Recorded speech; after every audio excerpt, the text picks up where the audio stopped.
Hi, I'm Tracie Goodman, and I'm the Agriculture and Natural Resource Extension Agent for McCreary County Cooperative Extension. And today I wanted to talk to you about something that is plaguing a lot of people right now, and that is weed management in grass pastures and hayfields. Now, I'm not going to get too heavy or too specific about any one management technique. I just wanted to cover some of the basics in weed management, go over what some of your options are, and then I will list some publications and some videos at the end that you can check out to make a management plan more specific to your property. So we all know that weeds are a problem. They reduce the quantity and stand life of your desirable forages in pastures and hayfields, and they're typically more aggressive than existing or desired forage species, which makes them difficult to combat. They compete for light, water, and nutrients in your forage species. They can also diminish the quality and palatability of forage available for livestock grazing. And certain species are potentially poisonous to grazing animals. Now, there is a list of species that are poisonous to animals in the publication listed at the end. A lot of us have trouble with buttercup. This was in my horse pasture. This picture is shown in my horse pasture. We're covered up in buttercup. There's a lot of people that are. Poison hemlock is another common one that is really poisonous to animals.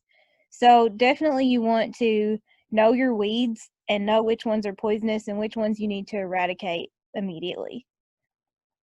But not all weeds are detrimental. Some provide nutritional value to grazing animals. So your management decisions are required to determine when or if weed control should be initiated in a pasture or a hayfield. Production practices that result in overgrazing and low fertility levels favor the emergence, propagation, and growth of weeds. So that is typically the underlying problem when you have weed infestation in your pastures. But the ideal approach is to incorporate practices that are adaptable to the growth of your desired forage species and less favorable for your unwanted plants. Now, an effective pasture management program will include several of these practices. It includes maintaining your proper soil pH and fertility levels. So, getting a soil test is really important to determine what your soil needs for what you are trying to grow. Now, we do this at the Extension office. Several people know this. This is a service that we provide, and it's a really important thing to know about your soil, especially if you're trying to establish a desired forage. You want to know exactly what that needs to become well established in your field and knock out those other weeds. Also, using controlled grazing practices.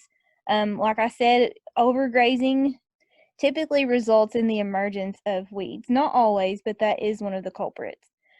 Mowing at proper timing and stage of maturity. So you want to mow before those seed heads and flowers become established.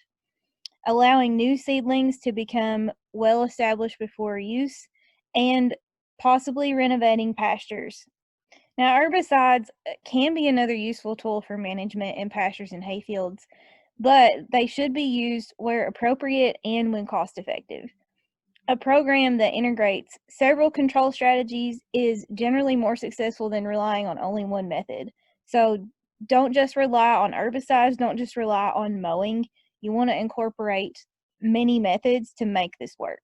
So, for example, weeds that are present at the time of herbicide application might be controlled, but if your forage stand is not vigorous and actively growing, new weeds will soon emerge and then occupy the bare areas that remain. So timing is really everything with herbicides. So without a mixture of mechanical control methods and good cultural practices, your herbicide use is not going to be very beneficial.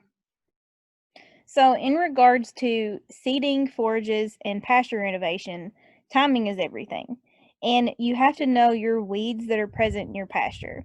So if you seed in late summer or early fall, this will enable your crop to become established and compete with weeds that emerge in the spring. But other cool season weeds that begin to emerge in late fall and early winter can also compete with forages that are seeded in the fall. When establishing grass legume forage mixtures, it might be desirable to seed your grass component in late summer or fall and interseed with legumes the following spring. So this would allow for flexibility for use of a broadleaf herbicide if needed prior to seeding legume. It's also important to use weed-free seed, if possible, to prevent the introduction of weedy plants. Now, fertility. This is a very important step. Adjusting your soil pH and nutrient levels according to your soil test recommendations will increase the stand density of desirable forage species, but practices like the addition of lime or fertilization alone is not really effective in eliminating established weeds, because some weeds like common chickweed, crabgrass, and curly dock can respond favorably to fertilization and grow well in fertile soils. So the rule that weeds only grow in poor soils isn't really true in all cases. Also, grazing can be an effective and economical weed management tool. Your greatest benefits are obtained when your weeds are small. So in early vegetative growth, many weeds can provide a good source of animal nutrition that is comparable to desired forages. Now, anyone that has grazing animals knows that they selectively graze certain plant species because of the differences in the plant's palatability. So things like horse nettle or tall ironweed become more prominent over time in your grazed pastures because they are less palatable to the animal. But as grazing pressure increases, animals' selectivity decreases, so more weeds are consumed by animals regardless of that forage quality. Flash grazing is one method where a weedy type plant where weedy type plants could be consumed by the animal. So this is when you put a lot of cattle, goats, other livestock in a small area for a short time period. But animals should be rotated off of these areas to allow your desirable forages to make a comeback. Now, a potential drawback of flash grazing is that your stand density may be decreased, which will then allow germination and growth of undesirable plants. So it's all really a balance in how you use these methods. Now, everyone knows that mowing is another practice that you have to do sometimes. Timely mowing and clipping of your pastures can be beneficial for control or suppressing growth of erect weedy grasses and many broadleaf weeds. Now, a primary benefit of mowing is to prevent or reduce seed production and the spread of undesirable plants. So your mowing should begin when your weeds are in the stem elongation stage, but before flowers or seed heads are produced. Fields that are mowed after weed seed become established offer little benefit to minimize future weed problems. So in this picture, this is us bush hogging the horse pasture. Obviously, we had weed seed heads that were already emerged. Sometimes stuff happens, it's rained a lot. It's hard to get your bush hog out when it rains. So sometimes you can't avoid it and you just have to go ahead and mow it. But like I said, it's definitely more effective when you mow prior to when these flowers emerge.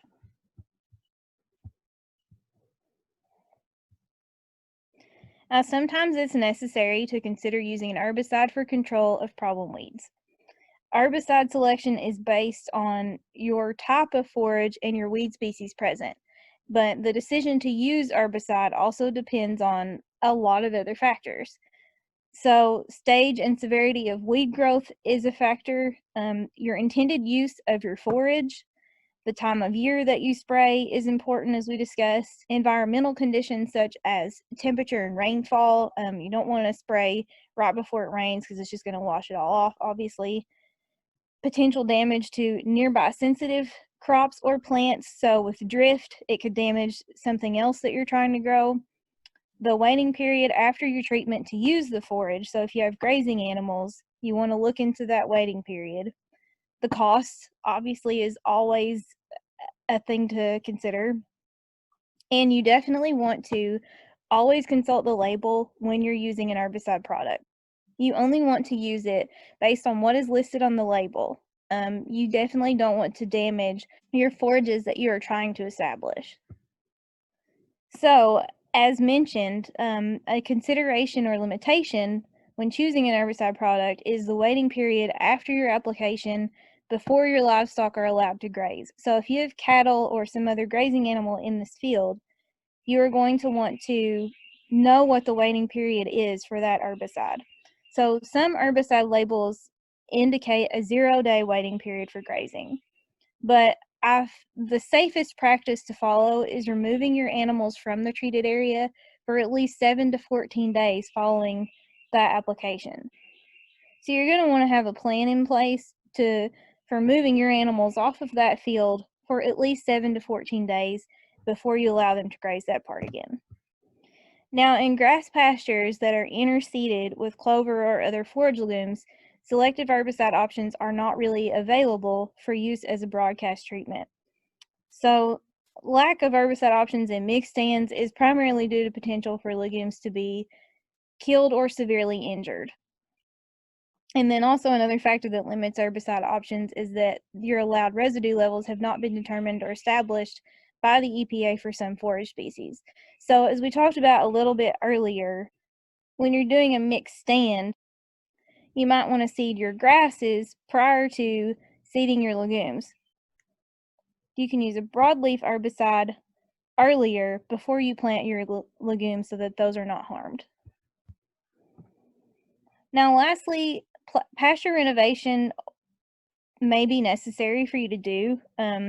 It's sometimes necessary to renovate pastures and hayfields just to improve the overall quality of the forage or to replace an endophyte infected tall fescue stand. Now, endophyte is a fungus that grows within the plant. Renovation practices generally involve either killing the existing vegetation with herbicides and then reseeding a forage crop, or rotating your pasture to corn or other crops. Now, as I said, there are several references here for you to use. Now, UK College of Ag, Food and Environment Forage Extension site is a really excellent resource. There are many topics covered. There are tons of publications. It's just a great place to go if you have questions on anything related to forages. The publication that I mostly use for this presentation is Weed Management in Grass Pastures, Hayfields, and Other Farmstead Sites. And this, as I said, contains a lot of tables that include poisonous plants, and it also includes a list of weeds and the response to herbicides, mowing, and other control methods. And the KY Forages YouTube channel is also an excellent place to go if you want a video or something quick that'll walk you through a lot of the topics. And this is my contact information. If you have any questions about weed controller management or any questions in general, please feel free to contact me and I will be happy to help. Thank you for watching.